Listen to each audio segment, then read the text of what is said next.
Hello दोस्तों, NEET paper 2026 leak हो चुका है और साथ में रद्द भी हो चुका है।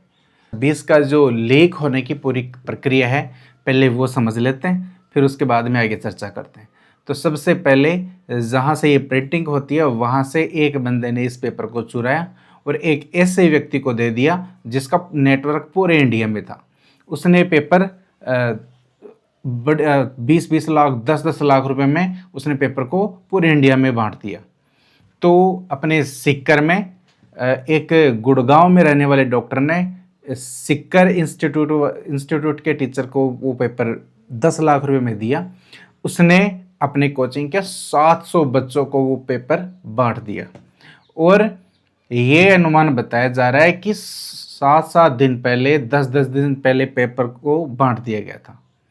और जो दिनेश बिवाल है जिसके बारे में आगे चर्चा करेंगे, उसको तो 1 महीने पहले से ही पता था कि पेपर लीक होगा और उसने भी वो पेपर खरीदा था 30 लाख रुपए में। अब बात करते हैं कि आगे क्या हुआ। 700 बच्चों में से एक बच्चे का दोस्त था, वो पढ़ रहा था केरल में, MBBS कर रहा था। उसके पास वो पेपर पहुंचा। उसके पिताजी का हॉस्टल था सीकर में, PG गर्ल्स हॉस्टल। तो उसने अपने पिताजी को वो भेज दिया पेपर और अपने पिताजी को कहा कि अपने हॉस्टल में ये पेपर बांट देना, कि मेरे दोस्त ने भेजा है। उसने उस लड़के के पिताजी ने रात को तो वो पेपर नहीं बांटे, सवेरे उठकर उस लड़के के पिताजी ने वो पेपर लड़कियों को बांट दिए। एग्ज़ाम हो गया। एग्ज़ाम होने के बाद में उस लड़के के पिताजी ने किसी इंस्टीट्यूट कोचिंग में गया। कोचिंग में जाके किसी टीचर्स को वो पेपर दिखाया और उनसे पूछा कि ये कितना मैच करता है जो आज का पेपर लगा है। तो उस कोचिंग टीचर ने बताया कि 180 में से 135 क्वेश्चन हूबहू मिलते हैं। तो उसको पता चल गया कि ये पेपर लीक हो चुका है। तो वो सिक्कर थाने में गया, तो वहाँ पे उसने कंप्लीट बताया, तो सिक्कर थाने वालों ने उसको धमका के भगा दिया।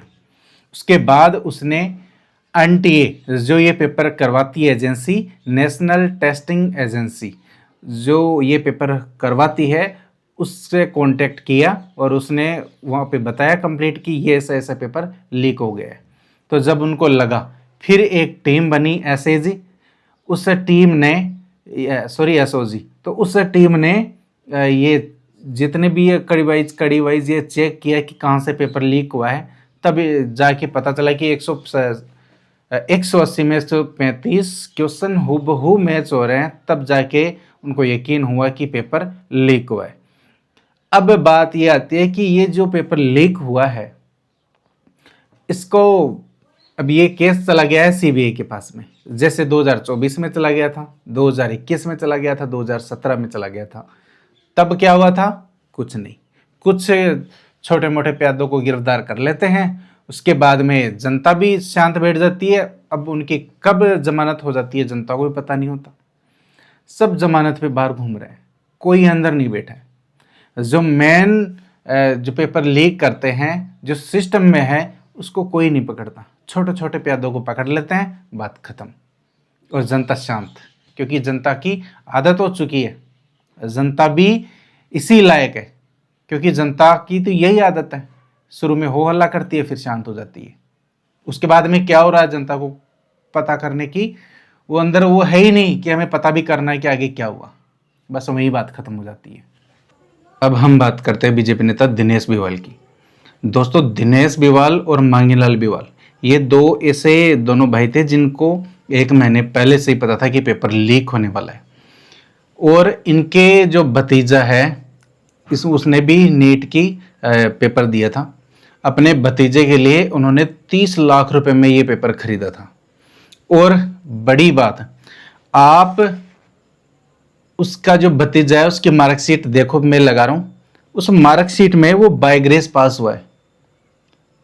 तो अब आप सोच सकते हैं कि ये बाय ग्रेस पास होने वाला लड़का नीट क्लियर कर देता, MBBS करता और ये डॉक्टर बनता, सो कॉल्ड अप्रकाश डॉक्टर। समझ रहे हो ना?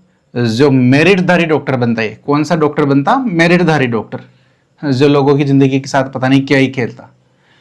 अब इससे भी चौंकाने वाली बात यह है कि दिनेश बिवाल के घर से पिछले साल 4 बच्चों ने नीट क्लियर की थी। अब यहां पे एक कंफ्यूजन है कि जो 4 बच्चों ने नीट क्लियर की थी पिछले साल, तो क्या उन्होंने ईमानदारी से क्लियर की थी या फिर उनको भी पेपर देके ही क्लियर करवाई गई थी जबरदस्ती।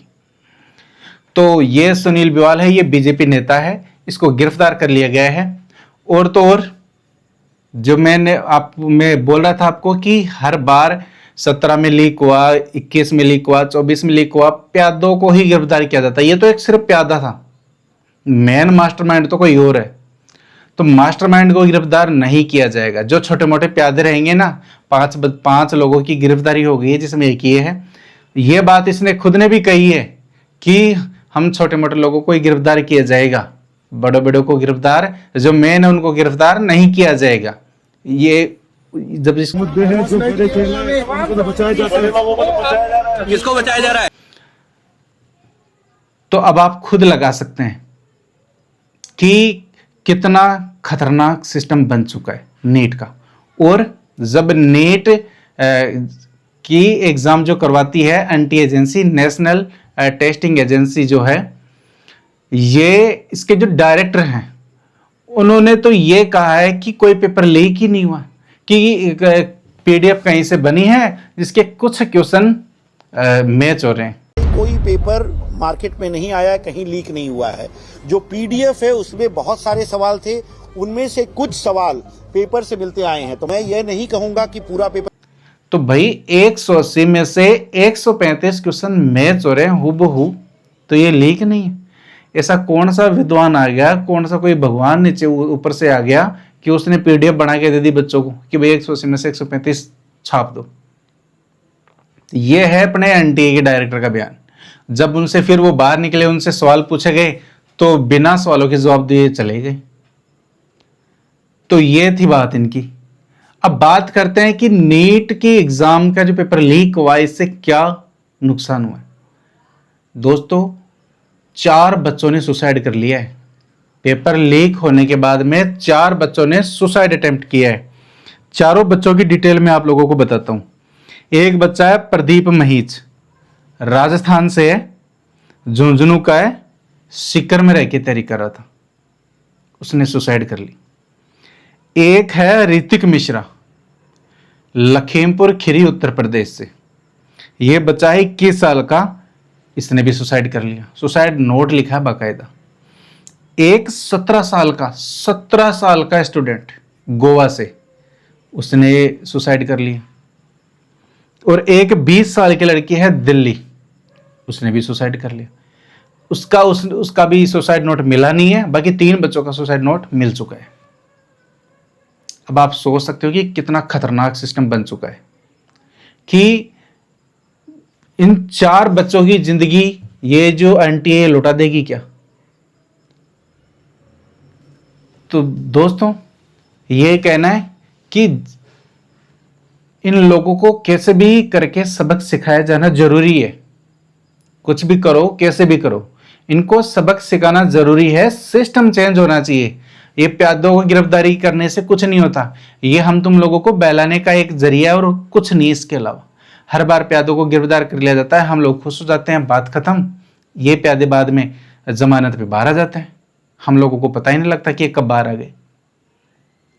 इनका कुछ होना नहीं है जब तक कि कोई ठोस कदम नहीं उठाए जाएंगे। और ठोस कदम उठाने का यही तरीका है कि जो भी इसमें आता ना है, जो भी ठोस कदम उठाने का यही तरीका है कि जो भी इस तरीके में आता है, इसमें कांड में पकड़ा जाता है, उनके लिए कठोर से कठोर सजा का प्रावधान हो और जमानत ना मिले इनको। और यह काम तभी होगा जब जनता सड़कों पर उतरेगी। और जनता सोई हुई है इंडिया की। इंडिया की जनता को सिर्फ 1.5 GB डेटा खत्म करना और इसके अलावा कोई मतलब नहीं है। मैं भी आज ये वीडियो बना रहा हूं, बहुत दिनों से सोच रहा था, अब मैंने ये वीडियो बनाया। तो दोस्तों, ज़्यादा से ज़्यादा इसको शेयर करना और लाइक करना, ताकि मैं आगे और भी वीडियो बनाऊँ ऐसे, ताकि लोगों की आवाज़ उठा सकूं। ओके दोस्तों, धन्यवाद।